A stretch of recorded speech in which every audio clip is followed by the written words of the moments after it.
चलो मुझे एक बात बताओ, आप ग्रोसरीज कितने फ्रीक्वेंटली खरीदते हो? रोज या वीकली या फिर मंथली? तो हम ग्रोसरीज की बात इसलिए कर रहे हैं कि अगर आपको ग्रोसरीज खरीदने का एक्सपीरियंस है तो आप आसानी से सिस्टमैटिक इन्वेस्टमेंट प्लान का कॉन्सेप्ट समझ सकते हो और ये भी इवैल्यूएट कर सकते हो कि कितनी फ्रीक्वेंटली आपको एसआईपी करनी चाहिए। हेलो फ्रेंड्स, मेरा नाम है शैलजा और आज हम समझेंगे म्यूचुअल फंड्स के एसआईपी के बारे में।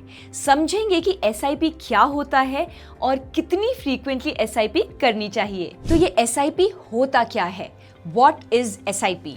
तो सिस्टमैटिक इन्वेस्टमेंट प्लान यानी एसआईपी के थ्रू आप एक फिक्स्ड अमाउंट रेगुलरली अपने चुने हुए म्यूचुअल फंड में इन्वेस्ट करते हैं एक प्री डिफाइंड पीरियड के लिए। एसआईपी आपको एक डिसिप्लिन इन्वेस्टिंग का अप्रोच अलाउ करता है। तो चलिए ग्रोसरी के एग्जाम्पल के जरिए हम एसआईपी के टाइप समझते हैं। तो पहला टाइप है डेली एसआईपी। आप डेली एसआईपी कर सकते हो, जैसे आप डेली ग्रोसरी खरीदने जा सकते हो। लेकिन क्या आप डेली ग्रोसरी खरीदने जाओगे? रोज तैयार होना, बाहर निकलना, इतने एफर्ट्स रोज करना मुश्किल है ना? इसी तरह एसआईपी का डेली ऑप्शन बिल्कुल भी कॉमन नहीं है, क्योंकि इससे ट्रांजैक्शन फ्रीक्वेंसी ज्यादा होती है। लेकिन मान लीजिए कि आपको पता है कि किसी ग्रोसरी स्टोर में रोज एक नया ऑफर मिलता है, तो शायद आप रोज ग्रोसरी खरीदने चले जाओ। वैसे ही सैवी इन्वेस्टर्स को डेली एसआईपी का ऑफर मिल सकता है, स्पेशली ड्यूरिंग मार्केट वॉलेटिलिटी। तो अभी हमने बात करी डेली एसआईपी के बारे में और अब हम समझेंगे मंथली एसआईपी।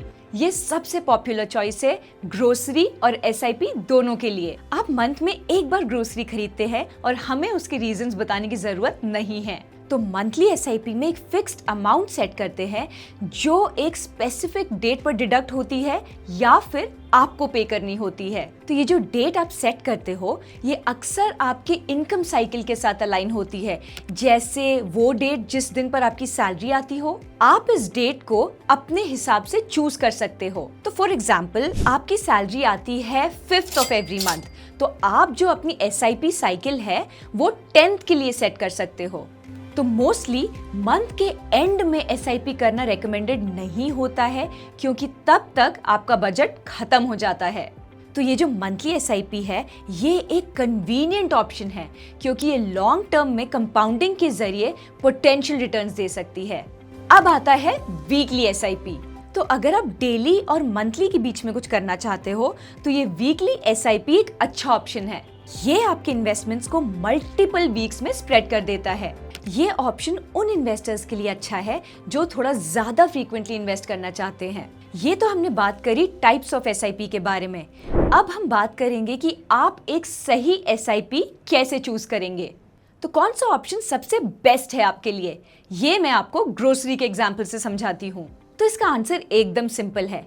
जैसे ग्रोसरी की shopping individual to individual depend करती है, बिल्कुल वैसे ही एसआईपी की फ्रीक्वेंसी भी आपके पर्सनल फैक्टर्स पे डिपेंड करेगी। तो समझते हैं कि ये जो एसआईपी फ्रीक्वेंसी का डिसीजन है ये किन फैक्टर्स पे डिपेंड करता है। तो जो पहला फैक्टर है वो है इन्वेस्टमेंट होराइजन। सबसे पहले आपको अपना इन्वेस्टमेंट होराइजन डिसाइड करना होगा। तो अगर आपका टाइम होराइजन लंबा है और आप मंथली एसआईपी करते हैं तो आपको कंपाउंडिंग का फायदा मिलता है। इनफैक्ट लंबे ड्यूरेशन के इन्वेस्टमेंट के लिए ये बात ज्यादा मैटर नहीं करती कि आप डेली, वीकली या मंथली इन्वेस्ट कर रहे हैं। तो मंथली एसआईपी इसीलिए प्रेफर की जाती है क्योंकि ये हैसल फ्री होती है। सिंपल लॉजिक है, अगर एंड में रिटर्न्स ऑलमोस्ट सेम हो तो डेली या वीकली इन्वेस्टमेंट्स का एफर्ट क्यों लेना है।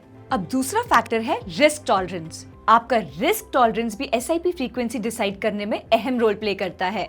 अगर आप डेली एसआईपी करते हैं तो मार्केट में सडन फॉल या स्पाइक होने पर आपका एसआईपी उस प्राइस को लॉक कर लेता है। ये फेवरेबल भी हो सकता है और नहीं भी। तो इसके कंपैरिजन में वीकली या मंथली एसआईपी आपको स्टेबल और लेस स्ट्रेसफुल इन्वेस्टिंग एक्सपीरियंस दे सकता है। अब बात करते हैं लिक्विडिटी नीड्स के बारे में, जो है फैक्टर 3। तो अगर आप डेली या वीकली एसआईपी करते हैं तो आपको कंसिस्टेंटली उतने फंड्स अपने बैंक अकाउंट में मेंटेन करने पड़ेंगे। पर वहीं दूसरी तरफ अगर आप मंथली एसआईपी करते हैं तो आपको बस उस स्पेसिफिक डेट पर इंश्योर करना है कि उतने फंड्स आपके बैंक में हैं। तो चलिए यही चीज मैं आपको एक एग्जांपल से समझाती हूँ। मान लीजिए कि आप अपने रूममेट्स के साथ रहते हैं और घर के मैक्सिमम एक्सपेंसेस आप मैनेज करते हैं, और ये जो एक्सपेंसेस हैं ये मंथ के एक फिक्स डेट पर आप सेटल करते हैं। इसका मतलब ये है कि मोस्ट ऑफ द मंथ आपके अकाउंट में कोई लिक्विडिटी नहीं होगी। ऐसे केस में मंथली एसआईपी ज्यादा सूटेबल होता है। और अब बात करते हैं सबसे जरूरी चीज, फाइनेंशियल डिसिप्लिन, जो है फैक्टर 4। आपके फाइनेंशियल हैबिट्स भी डिसाइड करते हैं कि आपकी एसआईपी फ्रीक्वेंसी क्या होनी चाहिए। इंपॉर्टेंट ये है कि एसआईपी कंसिस्टेंटली करें, चाहे वो डेली हो, वीकली हो या फिर मंथली हो। अब बात करते हैं बेनिफिट्स ऑफ एसआईपीज के बारे में। पहला बेनिफिट है डिसिप्लिन्ड इन्वेस्टिंग। तो एसआईपी से छोटी छोटी इन्वेस्टमेंट्स करके आप लॉन्ग टर्म में पोटेंशियल वेल्थ क्रिएट कर सकते हैं। अगर आप परफेक्ट टाइम का वेट करेंगे तो कभी इन्वेस्ट नहीं कर पाएंगे। एसआईपी आपके इन्वेस्टिंग जर्नी में डिसिप्लिन लाता है। दूसरा बेनिफिट है प्रोफेशनल मैनेजमेंट। तो एसआईपी के जरिए जो अमाउंट इन्वेस्ट होता है वो प्रोफेशनली मैनेज म्यूचुअल फंड्स में जाता है। फंड मैनेजर्स इंश्योर करते हैं कि आपका पोर्टफोलियो ऑप्टिमाइज्ड हो बेटर रिटर्न्स के लिए। और बेनिफिट नंबर 3 है डाइवर्सिफिकेशन। एसआईपी आपको छोटे अमाउंट से भी अलग अलग कैटेगरी के म्यूचुअल फंड्स में इन्वेस्ट करने का ऑप्शन देता है। एग्जाम्पल, अगर आप 3000 इन्वेस्ट करना चाहते हो तो इन 3000 में से 1000 लार्ज कैप में, 1000 मिड कैप में और 1000 स्मॉल कैप फंड्स में इन्वेस्ट करके आप डाइवर्सिफिकेशन अचीव कर सकते हो। तो ये एक एग्जाम्पल है, कोई फाइनेंशियल एडवाइस नहीं। एंड यस, जैसे हमेशा कहते हैं, कोई भी इन्वेस्टमेंट डिसीजन लेने से पहले एक एक्सपर्ट से कंसल्ट करना जरूर कंसिडर करें। म्यूचुअल फंड निवेश बाजार के जोखिमों के अधीन है। योजना से जुड़े सभी दस्तावेजों को ध्यान से पढ़ें।